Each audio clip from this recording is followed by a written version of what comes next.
Iniciarmos da palavra hoje, eu gostaria que você pegasse sua Bíblia e abrisse a sua Bíblia na Carta aos Hebreus. Carta aos Hebreus e o capítulo de número 13. Amém? É onde nós vamos compartilhar da palavra hoje.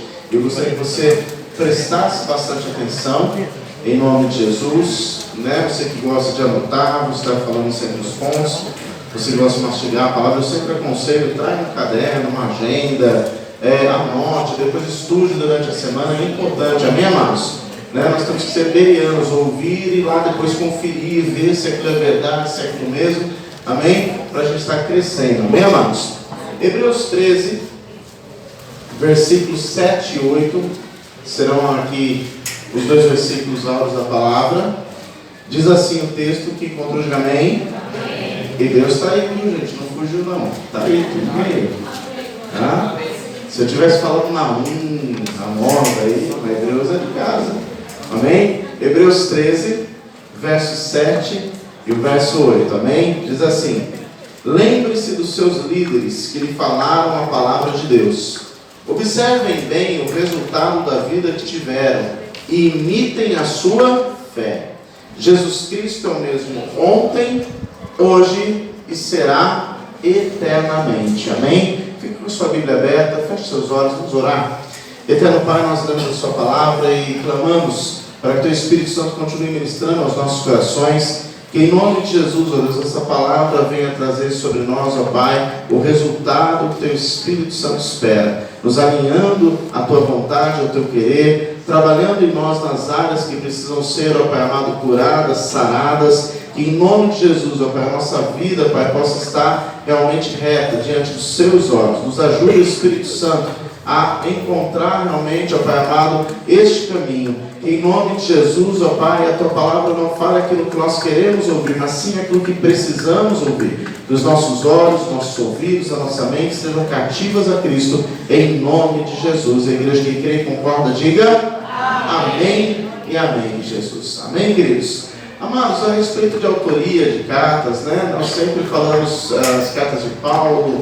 E a carta aos Hebreus, se você tiver a oportunidade, você deve ler e reler algumas vezes. Você vai perceber que a linguagem da carta aos Hebreus é uma linguagem muito semelhante à linguagem que Paulo usa em outras cartas. Então, uma grande parte dos teólogos, estudiosos, citam a questão da carta aos Hebreus também ser de autoria de Paulo. Isso não é cravado, mas nós vemos isso muito claro assim, na linguagem. Né? Se não for o próprio Paulo, é alguém que eu creio que era muito próximo dele na forma de falar, expressar, explanar, amém? E aqui no texto que nós lemos, o versículo 8 talvez seja um versículo muito conhecido. Nós aqui na igreja sempre citamos, né? Jesus Cristo é o mesmo ontem, hoje e será eternamente. Fala na verdade desse Deus, que embora esteja a conjugação verbal falando de passado, presente e futuro, é um Deus que transcende tempo.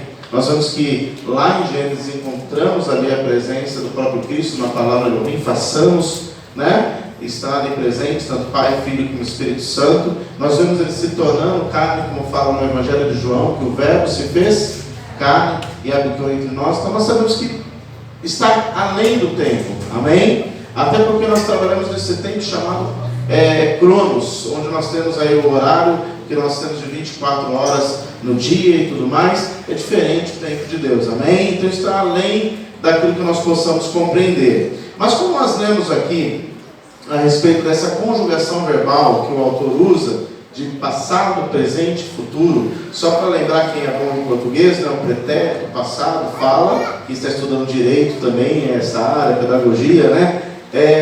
O pretérito é aquilo que ocorre antes do momento da fala, amém? Presente é aquilo que ocorre no momento da fala. Futuro, aquilo que ocorre após a fala. Estou certo? Quem prestou Enem aí, tá tudo tá dentro, né, Régio? A Régio está olhando na minha cara, pastor, aqui não, já estudei. Né? Mas é só para a gente lembrar um pouquinho do que é passado, presente e futuro, porque está dentro da palavra. Se você pegar o versículo 7 que nós começamos lendo, ele começa, na verdade, falando do passado. Olha como ele diz: lembre-se do exemplo. Ele está falando, lembra, está no passado. Olha o que vocês viram, a forma que eles agiram. Está falando aqui da importância de nós olharmos para alguém que nos serve muitas vezes de exemplo, que pode ser alguém que realmente nos ajuda. Eu me lembro que no começo da minha caminhada de fé, né? Logo depois que eu aceitei Jesus, foi me dado ali uma incumbência de ficar um tempo ali próximo a um casal que foi me discipulando, falando de Jesus. E toda oportunidade também estava perto de diáconos, pessoas mais velhas, mais experientes, aprendendo acerca da palavra, conduta cristã, vida cristã, amém? E tudo isso é muito importante. Ele começa dizendo, olha, lembra, né, desses exemplos, dessas pessoas que marcaram a sua história. Se você olhar a sua história, teve alguém que no começo da sua caminhada, de repente, foi muito importante para você, que hoje você olha para trás e fala, poxa, aquela pessoa, talvez você nunca mais tenha visto,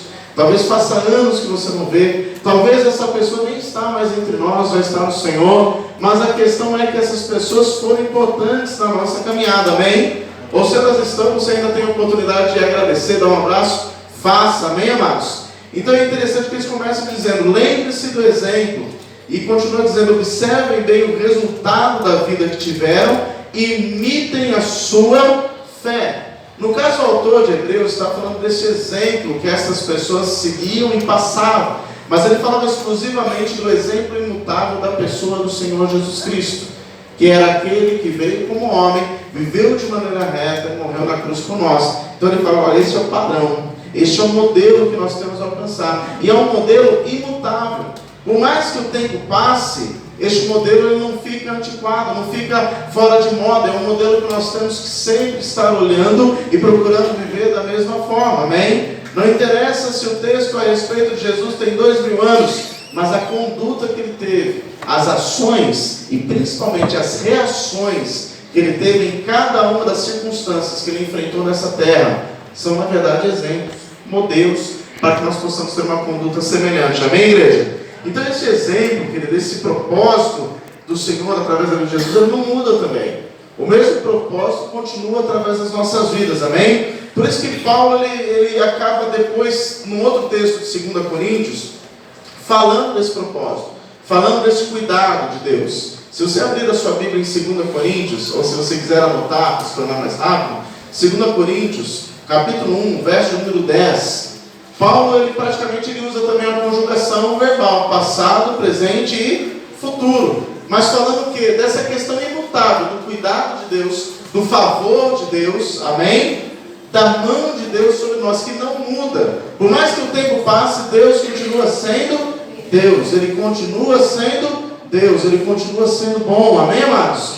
Olha o que diz Paulo em 2 Coríntios 1, verso 10. Quem está me ouvindo, diga glória a Deus. Diz assim, o qual nos livrou de tão grande morte, e livra, em quem esperamos que também nos livrará ainda. Você vê que ele usa as três conjugações verbais aqui, passado, presente e futuro. Paulo aqui está contando da aflição que ele viveu quando estava na Ásia. Ele fala, se você pegar depois o versículo 9, que ele teve pela própria vida, tamanho que foi a perseguição naquele momento, mas ele também testemunha que Deus interveio de maneira sobrenatural e deu livramento, amém, amados? Amém. Então Paulo, quando ele usa essa expressão em 2 Coríntios 1, verso 10, praticamente ele fala de três pontos importantes: a sua experiência, que ele adquiriu através daquilo que aconteceu, ou seja, daquilo que era passado. Ele conta essa experiência para nós. Ele fala daquilo que ele está vivendo no presente. Eu estou assim por conta daquilo que aconteceu ontem, mas hoje eu estou dessa forma. E ele fala firme da esperança que ele tinha no Senhor lá na frente, que é o mesmo Deus que fez ontem, o mesmo Jesus Cristo que era ontem, é o mesmo Jesus Cristo que é hoje, e é o mesmo Jesus Cristo que será eternamente. O mesmo Deus que livrou ontem é o mesmo que livra hoje e o mesmo que livrará sempre, amém, amados? É um cuidado de Deus, amém? Então é sobre isso que eu queria falar nessa noite. Eu queria falar sobre passado, futuro e presente. Pastor, você errou a ordem? Não, é isso mesmo. Eu queria falar sobre passado, futuro e presente. Diga isso para o seu irmão. Passado, futuro e presente. Amém, amados? Para nós refletirmos juntos dentro disso, usando esse texto de Paulo como base, falando primeiramente de passado. Ele diz assim, o qual nos livrou de tão grande morte. Você vê que é uma afirmação, que Deus livrou a vida dele de algo terrível. Se você pega o versículo 9, era praticamente morte certa. Era praticamente uma situação que não teria escapatória. E ele deixa claro: Deus me livrou dessa situação. Se nós olharmos para a nossa trajetória, vamos pegar e fazer uma reflexão da nossa vida. Eu na minha, você fazer na sua. Né? De quantas coisas que Deus nos livrou ao longo da nossa caminhada. Eu me lembro de uma vez, quando eu era criança, ainda tinha lá meus 8 anos, morava na cidade de Osasco. E eu lembro que minha mãe, ela sempre falava assim, obrigado, Anjo. Não sai pra rua com a bicicleta. Eu morava no centro de Osasco. Era um lugar de movimento de carro terrível, né? Eu me grudava em São Paulo. E eu, teimoso como sempre, né? Que menino é teimoso muitas vezes, né? Quem tem menino aí sabe, né? Menino às vezes é... Sim ou não? Teimoso, né? Quem é casado com um homem também sabe que é pior. É teimoso mais experiente. Mas presta atenção. Eu peguei a bicicleta lá, joguei por cima do muro, a bicicleta, pulei o muro, falei, vamos andar de bicicleta, né? E quando Deus está me dando a palavra, está me lembrando do livramento. Que a bicicleta que eu tinha, ela não tinha freio na mão. Era uma bicicleta que ela tinha freio no tambor do pedal, você tinha que pedalar para trás. E eu lembro que eu tinha pego aquela bicicleta aqueles dias, então ainda não tinha muito mente. A hora que eu procurava o freio aqui, né? E na hora que eu fui cruzar a rua debaixo da rua da minha casa, que era muito movimentada, amados, eu procurei o freio. Cadê o freio? E eu vi aqueles 2 caminhões vindo e crescendo. Amados, eu não sei como que esses caminhões pararam, eu só ouvi aquela buzina. Sai daí, menino, não sei o quê. E eu saí e os homens saíram correndo. O Espírito Santo me fez lembrar, falando assim, olha, desde aquele dia eu estava te livrando. Desde aquele dia eu estava te preservando. Então nós passamos a olhar o nosso passado e enxergar com mais clareza hoje os livramentos de Deus. Muitas vezes no momento que nós vivemos, nós não damos a verdadeira importância. Muitas vezes nós não percebemos o tamanho do livramento, porque achamos que é uma coisa comum. Né? Em 1995 eu sofri um acidente de carro com a minha família. Estava meu pai, estava minha irmã mais velha, minha sobrinha na época tinha 8 meses, estava meu irmão também. Nós estávamos voltando da casa da minha irmã, tinha chovido muito, não tinha como passar para a chácara onde ela morava. Voltando, um carro sai de trás de um ônibus e vem de frente com o nosso. A gente tenta tirar o carro, tinha um degrau, um acostamento. O carro, ele, quando pega o degrau, ele começa a capotar. Ele vai várias vezes até que ele dá com o teto de uma árvore, o carro parte no meio. Né? Eu me lembro que eu consegui sair com cinto de segurança, meio tonto, olhei meu pai espirrando sangue pelo pescoço, aquela cena terrível. Eu consegui subir na estrada, pedir socorro, alguém chegou ali, desceu. Eu lembro que quando colocaram meu pai na maca, meu pai ia ser consagrado obreiro, né? No dia seguinte. E eu lembro que ainda orava por ele, né? E eu não lembro da oração, mas ele lembra. Ele fala assim, olha, você orava dizendo, Senhor, dá uma unção dobrada sobre o seu servo, né? E hoje o ministério que Deus tem na vida do meu pai, ele tem abençoado tantas e tantas milhares de vidas onde ele tem passado de forma... E nós ali, naquela hora, no calor, a gente não enxergava o tamanho do livramento.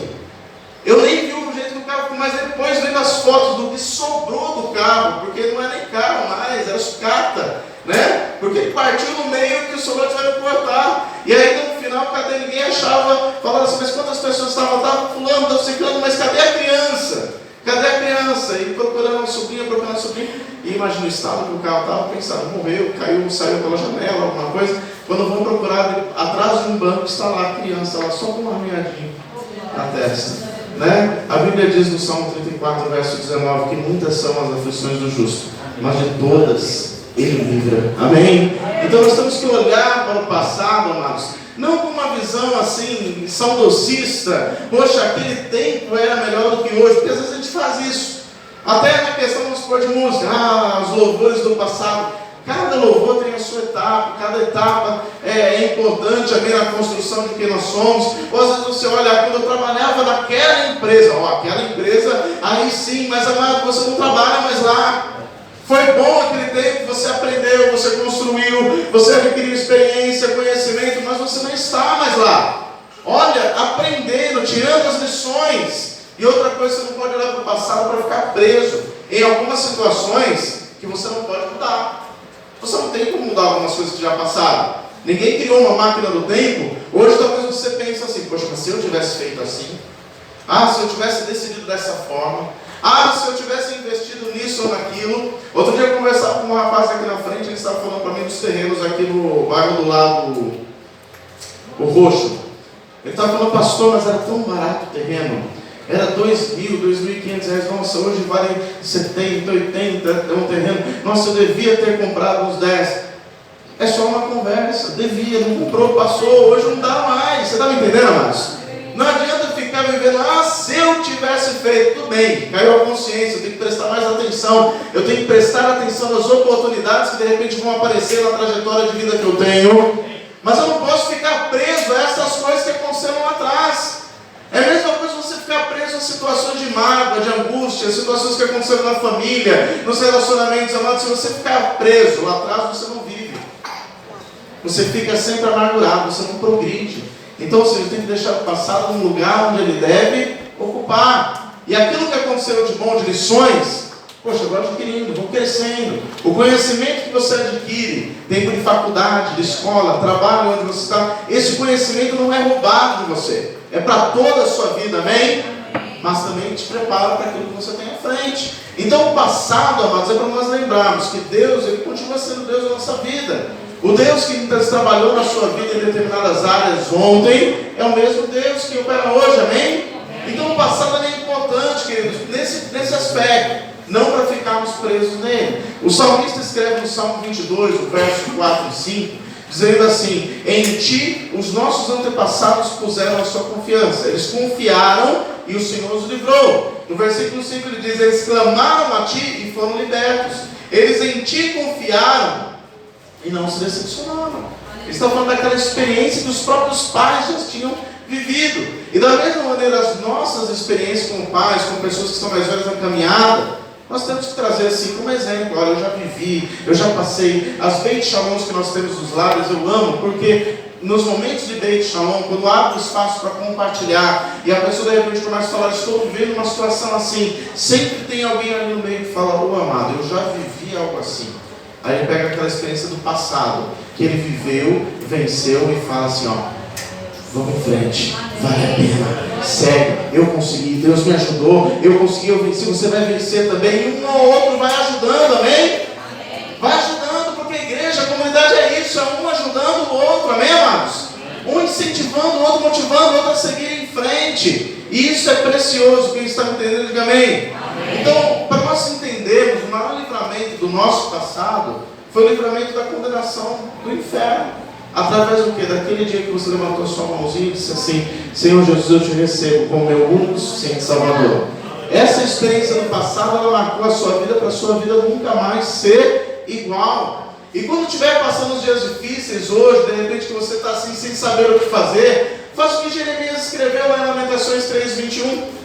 Lamentações 3, verso 21, o que ele diz? Quero trazer à memória aquilo que me traz esperança. Quero trazer à memória aquilo que me traz esperança. Ou seja, quero lembrar daquilo que me faz seguir em frente. Quero lembrar daquilo que Deus já fez. Mas a trajetória parece ser mais difícil agora do que aquela que eu vivi. Não tem problema. Deus é poderoso, Ele é maior do que essa situação. Amém? Então nós temos que olhar para o passado tendo essa ciência que Ele serviu para nós construirmos, aprendermos, mas não para nós ficarmos presos a Ele. Amém, amados? É a mesma coisa que você querer ficar comparando, né? Os irmãos que vieram, por exemplo, de outro ministério aqui para a igreja, foram recebidos hoje. É um dia de vocês fazerem uma coisa simples. Sabe o caderno? Quando acabou as linhas, você não tem mais o que escrever nessa linha aqui. O que você faz quando acaba as linhas? Você vira a página. Você só vai viver o novo de Deus quando você virar a página. Amém? Então não tem mais ficar fazendo comparação, nem na empresa, nem na igreja, nem no bairro, nem na casa. Viva o novo de Deus. A palavra de Deus diz em Isaías 43, versos 18 e 19, o profeta escreve, né? Eu vou deixar para trás as coisas que passaram. E aí é interessante que Deus fala: eis que te faço uma coisa nova. É novo, é um tempo novo, amém? É uma etapa nova, amém, amados? Isso é importante, amém? Isso é ligado ao passado. O segundo ponto que eu quero falar contigo, querido, é a respeito do futuro. Olha o que Paulo diz no final do versículo: em quem esperamos que também nos livrará ainda. Ele tinha, querido, uma convicção. Ele declara de forma firme a sua esperança, que aquele Deus que livrou, Ele ainda livraria mais. E é interessante porque Paulo fala isso sabendo que ele estava dentro do propósito de Deus, que ele estava dentro da vontade de Deus. Amém, amados? Se nós formos estudar a respeito da vontade de Deus, a vontade de Deus ela tem uma vontade que é para todos, ela está à disposição de todos. Há uma vontade que é chamada permissiva, que é aquela que eu faço, Deus não vai interferir, eu decido, Ele não interfere no meu livre-arbítrio. E há a perfeita vontade de Deus, que é aquela quando você está no centro da vontade de Deus, está dentro do querer dele. Paulo sabia que ele estava dentro desse querer, que ele estava nesse centro. Então ele estava praticamente dizendo assim: olha, eu creio que Deus vai me livrar, vai acontecer o que for, vai me livrar. O que tiver que acontecer, se algo de repente acontecer comigo, vai acontecer também porque está dentro da permissão de Deus. Paulo vivia aquilo que ele mesmo escreveu em Romanos 8:28. Tudo coopera para o bem daqueles que amam a Deus e amam o seu propósito. Ele sabia que a sua vida estava nas mãos do Senhor. Talvez um dos exemplos mais lindos da Bíblia está registrado lá no livro de Daniel, lá no capítulo 3, do verso 17 e 18, que fala da experiência de 3 jovens que estavam ali no reino babilônico, na frente de Nabucodonosor.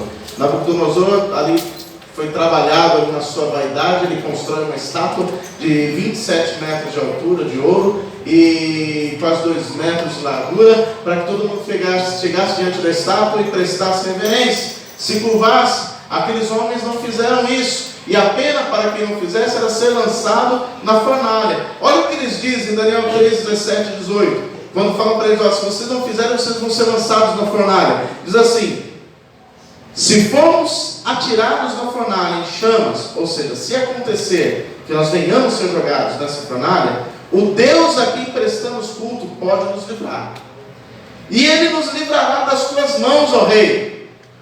Mas não para aí, ele continua dizendo: mas se Ele não nos livrar, ou seja, se de repente a gente for jogado na fornalha, saiba, ó rei, que não prestaremos culto aos teus deuses, nem adoraremos a imagem de ouro que mandaste erguer. O que eles estavam dizendo? Eu tenho certeza que Deus vai me livrar lá na fornalha? Não, eles estavam falando assim: ó, se precisar dar a nossa vida para manter a nossa lealdade ao nosso Deus, nós damos a nossa vida.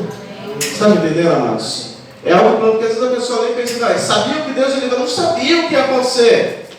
Deus olha o coração daqueles homens, a lealdade, a fidelidade, o compromisso que eles tinham com Ele. Deus dá o livramento, amém? E é interessante, queridos, porque às vezes a gente fica orando: Deus me livra da fornalha, Deus me livra da fornalha, Deus me livra da fornalha, Deus me livra da enfermidade, Deus me livra dessa luta, Deus me livra dessa batalha. E às vezes Deus pode te livrar da batalha, mas e se Deus quiser te livrar na batalha? E se Deus quer que você viva a experiência para reconhecer que Ele é Deus, né? Eu estava outro dia no banco falando com a Sabrina citava da questão da entrada lá no banco, e ela falou uma frase muito interessante que tem a ver com isso. Ela falou: olha, Deus deixou para mim entrar depois do prazo, para eu entender que era Deus. Quantas vezes Deus faz isso na vida do homem e da mulher de Deus? Faz alguma coisa além daquilo que é natural, para a pessoa reconhecer que é Deus que está trabalhando na vida dela, que Deus está trabalhando na vida dele, amém? Esses jovens, eles viveram uma experiência sobrenatural, querido, porque Deus pode livrar de você cair numa fornalha, numa cova, numa luta, numa batalha, mas Deus pode livrar você na batalha. Tem pessoas que nós ficamos clamando: Deus não recolhe fulano, que a morte não venha sobre ele, Deus cura, Deus sara, porque às vezes nós entendemos que é um livramento continuar vivendo. Em alguns casos Deus vai livrar da morte, mas em alguns casos a morte vai ser o livramento. Você não sabe, mas de repente aquela pessoa está sendo livre no momento da morte, onde ela descansa no Senhor. Eu sei que às vezes é difícil para a gente ser humano lidar com certas perdas, mas é a multiforme graça de Deus. Deus age de forma diferente, amém? Age de forma diferente em cada situação. Quem está me entendendo, diga glória a Deus. Por isso que Jesus disse lá em Mateus 6,34: portanto não se preocupem com o amanhã, pois o amanhã trará suas próprias preocupações. Basta a cada dia o seu mal. A grande questão, amados, é que nós não podemos prever o futuro, e isso tira a paz de muita gente. A pessoa fica ansiosa, a pessoa quer antecipar a semana que vem. O negócio é na sexta-feira da semana que vem, a pessoa já está sofrendo hoje. O negócio é no mês que vem, a pessoa já está sem dormir hoje. A gente está tentando tentar entender o que vai acontecer. A pastora estava citando para mim há um tempo atrás algumas situações da empresa onde ela trabalha, e ali eu percebo, né, algumas conversas que parece que tem essa situação de tentar entender ou perceber o que vai acontecer. Você não tem como saber. Você não tem como saber. E é interessante que Salomão escreveu acerca disso. Salomão, no capítulo 7, verso 14, olha o que ele escreve: quando os dias forem bons, aproveite esses dias bem, mas quando forem ruins, considere. 2 pontos, presta atenção. Deus fez tanto um como o outro, ou seja, Deus fez tanto o dia bom como o dia ruim, para evitar que o homem descubra alguma coisa do seu futuro. Então, de repente, você está tentando definir ou ter uma pré-definição do que vai acontecer, uma previsão. Querido, nós não somos aqui uma... Como chama aquelas empresas que eu tenho? Né? Meteorologista. Nós não somos aqui meteorologistas a respeito do tempo. Né? Não tem, então Deus mesmo nos permitiu. Você já pensou se nós soubéssemos o futuro? Nós começaríamos a escolher: ó, isso aqui eu quero viver, isso aqui eu não quero viver não, isso não é bom não, né? A gente ia começar a ficar selecionando o que a gente ia viver, o que a gente não ia viver. Então, ou seja, Deus deixa em oculto essas coisas para que nós possamos viver cada uma dessas etapas. O nosso desafio é aprender com cada uma dessas etapas, amém, amados? Ninguém quer viver um momento de desemprego, às vezes surge na trajetória de vida. Ninguém quer viver uma enfermidade, às vezes surge na trajetória de vida. Ninguém quer viver um momento de escassez, às vezes vai surgir na trajetória de vida. Mas o Deus que cura, o Deus que sara, o Deus que provê, sempre está presente. O importante é aprendermos com essas lições, amém? Por isso que Deus disse através do profeta Jeremias, capítulo 29, verso número 11. Eu peguei a versão da King James, que ela é mais próxima do original, e eu acho fantástico. Diz assim: porquanto somente eu, Deus falando, porquanto somente eu conheço os planos que determinei a vosso respeito. Diga assim: Deus está falando com você. É plano a vosso respeito, né? Determinei esses planos a vosso respeito, declara Yahvé. Planos de fazê-los prosperar e não de lhes causar dor ou prejuízo. Planos para dar-vos esperança e um futuro melhor. Por mais que você não saiba lá na frente o que vai acontecer, você tem que permanecer firme na esperança que Deus está no controle e tudo o que Ele está fazendo é para o seu bem. Amém, amados? Amém? Isso que eu tenho que dizer para você a respeito do futuro. Se falamos de passado, falamos de futuro, agora falar do presente. O presente é uma pequena palavra no meio do texto. Paulo fala: Ele nos livrou, vírgula, e Ele nos livra. Ele nos livra. Ele declara, querido, de maneira clara, o cuidado de Deus diário, livrando a cada um de nós. Amém? É interessante que esse cuidado de Deus está presente em tantas coisas. E é um cuidado destinado a filhos, né? Porque nem todo mundo é filho de Deus. Nós temos uma mania de dizer: todo mundo é filho de Deus. Não. Filho de Deus, segundo o Evangelho de João, capítulo de número 1, verso de número 12, que deu-lhes o poder de serem feitos filhos de Deus. A todos quanto receberam, deu-lhes o poder de serem feitos filhos de Deus. Estes são os filhos de Deus. Amém? E esse cuidado, a disposição dos filhos de Deus está presente em todo o tempo. Amém? Está em todo momento explícito nas nossas vidas. Salmo 68, verso 20, o salmista escreve: o nosso Deus é um Deus que salva. Ele é soberano, Ele é Senhor e nos livra da morte. A todo tempo Deus está livrando, amém, amados? E muitos livramentos nós não percebemos. Algumas batidas de carro você não percebe, mas quem estava no carro de trás faz assim. Você vai embora lá escutando música, ela falando: a Ele agora. E o cara lá atrás está te chamando de santo, né? Está te chamando de santo, né? Às vezes você nem vê, né, as coisas que acontecem, né? Eu me lembro uma vez eu estava chegando em São Paulo, fui de ônibus, vez de carro, desci lá na rodovia do Tietê. Na hora que eu estava descendo ali para pegar o Uber, ali eu percebi, né, uns 5 camaradas ali rodeando já. Eu vi uma guardinha, fui lá, tem uma de ninguém: ô querida, aqui é a avenida tal, né? Você sabe onde eu estava, mas para ficar perto da guardinha ali, e os brilhantes espalharam ali, fugiram. Ali eu vi, mas e quantas vezes eu andei por aquelas ruas e eu não vi? E Deus continuou guardando. Quantas vezes você não viu e Deus deu livramento?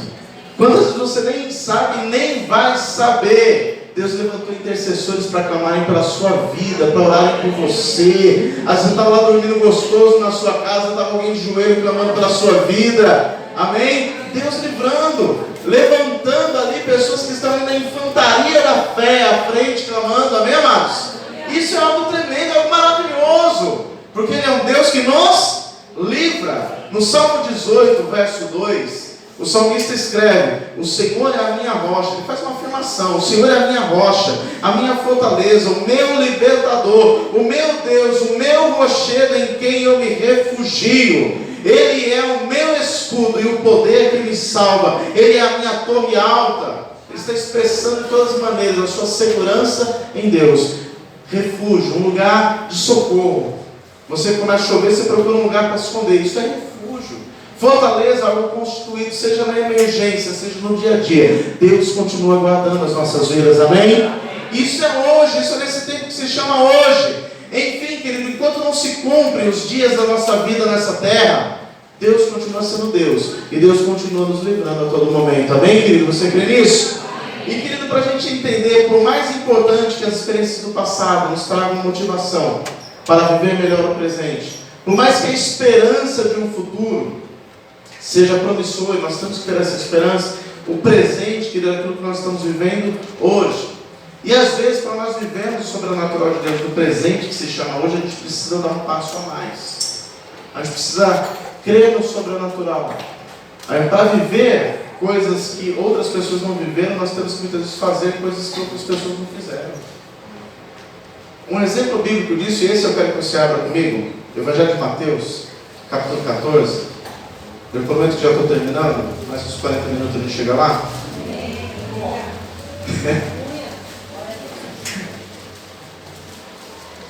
Glória a Deus. Mateus 14.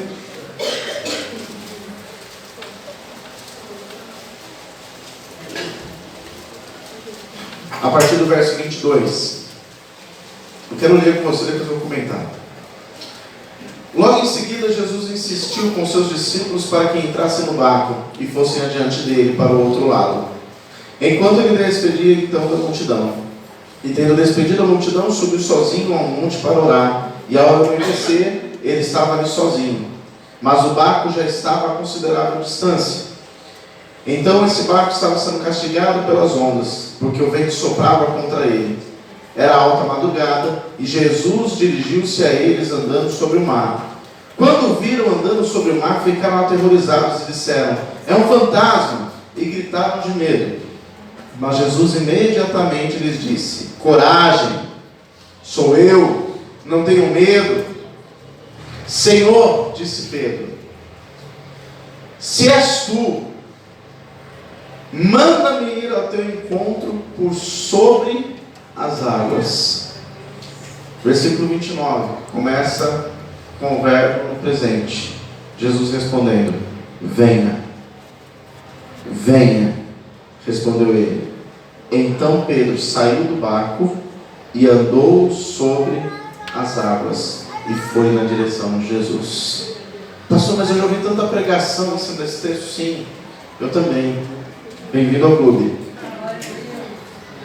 Mas é interessante que a palavra de Deus ela se renova. E quando eu estava em Campinas semana passada, no horário de almoço, depois de comer lá meu Big Mac lá da vida, que foi o que eu consegui comer na hora do almoço, né? Eu ali com o celular na Bíblia, eu li isso aqui, parece que tudo saltava assim nos olhos, assim, a oração de Pedro, né? Todo mundo gritando. Amados, era um barco que só tinha homem. Ô situação vergonhosa. É fantasma. Ô situação vergonhosa. Porque o texto fala, os homens gritavam, né? O homem de repente suja barato sai gritando, misericórdia, né? Ah, não, pastor. Aí o camarada para tentar arrumar fala: não, pastor, mas era uma situação difícil. Eles estavam no meio do mar, o vento surrava o barquinho, amado, gritaram. Ô, coisa feia, né? Mas no meio de toda aquela situação, presta atenção, a oração de Pedro. Ele podia estar falando: Senhor, me livra, misericórdia, sai, tantas coisas, né? Que nem no ensaio, estava aqui, de repente surgiu uma borboleta, o Betinho falou: sai, né? Não, a gente quando vê algo que a gente não gosta, a primeira coisa que a gente faz é repreender e expulsar. Isso é qualquer um de nós, viu? Não adianta você ver a risada do Betinho que você faz igualzinho, né? Mas o que eu quero dizer aqui, amados, que a oração de Pedro, ela rompe com o momento. Às vezes o momento é contrário. E ouça o que eu estou te dizendo pela voz do Espírito Santo de Deus. Às vezes o momento é contrário. É de vento contrário, castigando, é de adversidade, é de seca, às vezes é de situação difícil. Às vezes é um momento que talvez se nós fôssemos olhar com um olhar humano, racional, você não faz nada, você se encolhe, fica naquela posição assim de nenenzinho assim, né? E não quer que ninguém mexa com você. Mas Pedro, no meio de toda essa situação, a oração dele mexeu comigo. Olha a oração do cara, esse negócio não é louco. A oração dele: se és tu, manda-me ir ao teu encontro. Se não bastasse isso, ele ainda fala o jeito. Ele não fala, puxa o barquinho, Senhor, para cá. Ele fala, manda-me ir ao teu encontro por sobre as águas. Você imaginou isso, velho?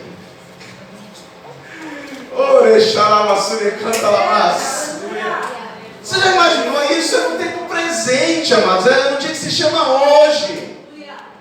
Talvez é um momento que muitas vezes nós estamos vivendo assim, coisas adversas, o vento está castigando, parece que a gente está contando moeda para comprar pão no final da tarde, parece que as coisas estão contrárias, parece que nada está dando certo, parece que não tem expectativa. Você fica, Deus, mas eu já assumi essa conta e agora? A oração de Pedro.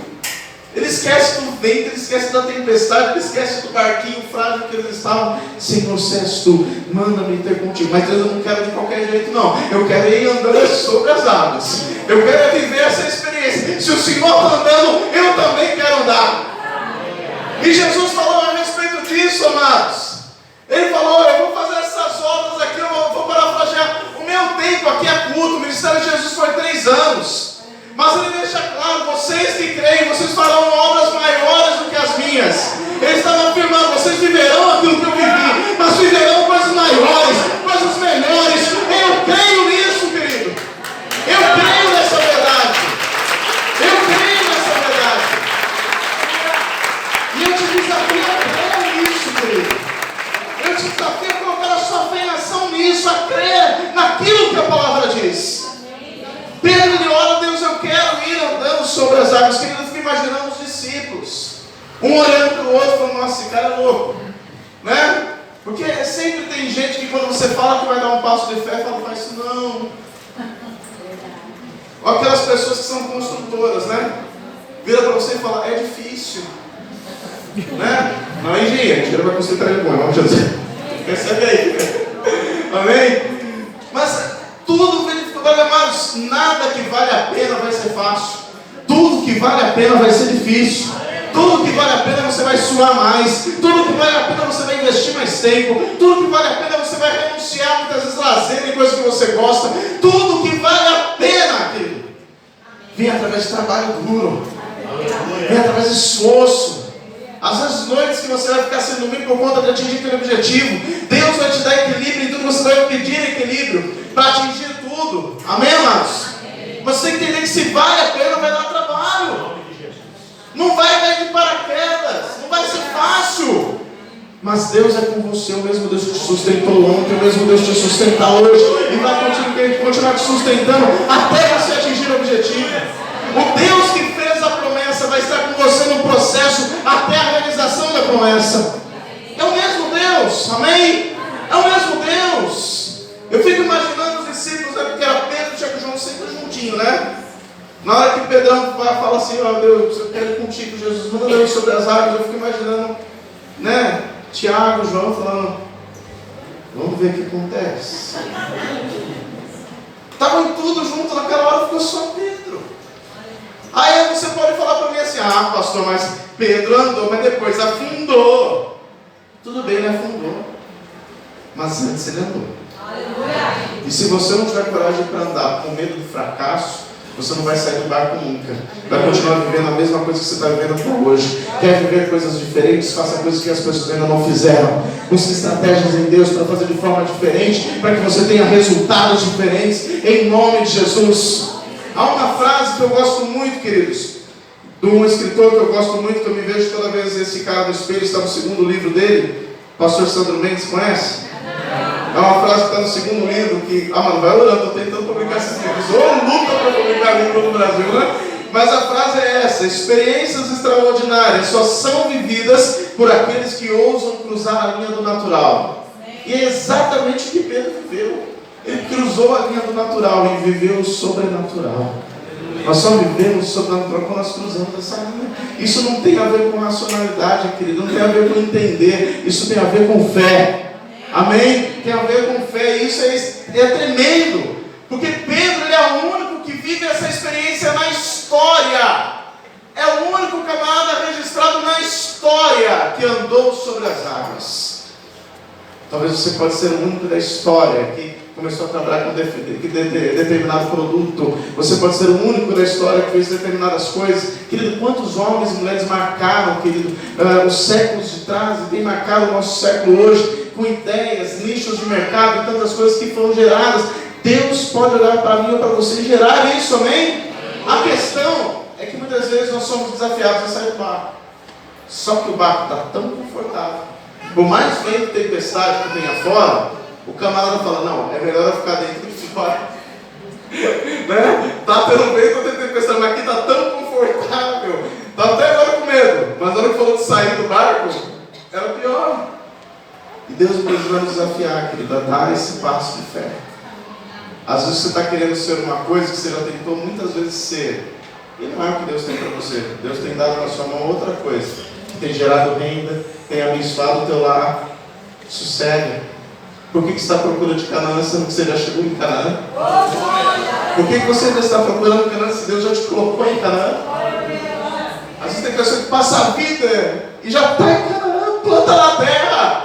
Viva no fruto da terra. O que essa terra produz é boa. Entenda isso em nome de Jesus. Eu quero continuar aqui, querido, em nome de Jesus, lá em Atos 14. Num exemplo fantástico na vida de Paulo. Anote aí, eu vou ler aqui, Atos 14, versos 19 e 20. Paulo vai pregar o evangelho em Antioquia. E o que acontece? Chegaram alguns ali judeus de Antioquia e de Icônio, e tendo persuadido as multidões, eles apedrejaram Paulo. Arrastaram Paulo para fora da cidade, supondo que ele estivesse morto. Tanto que a expressão na Bíblia corrigida fala assim, que eles lançaram Paulo para fora da cidade como morto. E quando Paulo é lançado para fora da cidade, tudo machucado, os próprios discípulos de Paulo vêm e fazem assim, ó. Morreu. E agora? Quando aqueles que jogaram Paulo se afastaram, Paulo abre os olhos, se levanta. Vamos descansar um pouquinho que amanhã nós vamos para derby. Você está entendendo, amado? Se de repente você fracassar na primeira tentativa, tenta de novo. Se de repente não der certo, faça outra vez. Limpa ali a sujeira da batalha que de repente perdeu. Vamos batalhar de novo. Vamos ganhar. Enquanto houver fôlego de vida, há oportunidade para viver o sobrenatural de Deus. Enquanto você estiver vivo nessa terra, querido, não deixa o medo te parar. Não deixa o medo te paralisar, amém? Tem gente que não experimenta o sobrenatural de Deus por causa do medo. Até aqui na igreja. Está aquele mover de Deus, de repente aqueles cultos que Deus derrama, que a gente não sabe se a igreja subiu ou se o céu desceu, as águas estão se movendo e tanta coisa, e começa um aqui falar em línguas, outro fala em línguas ali, e Deus começa a mover com as águas, e a pessoa está ali, de repente a pessoa começa a sentir um calor.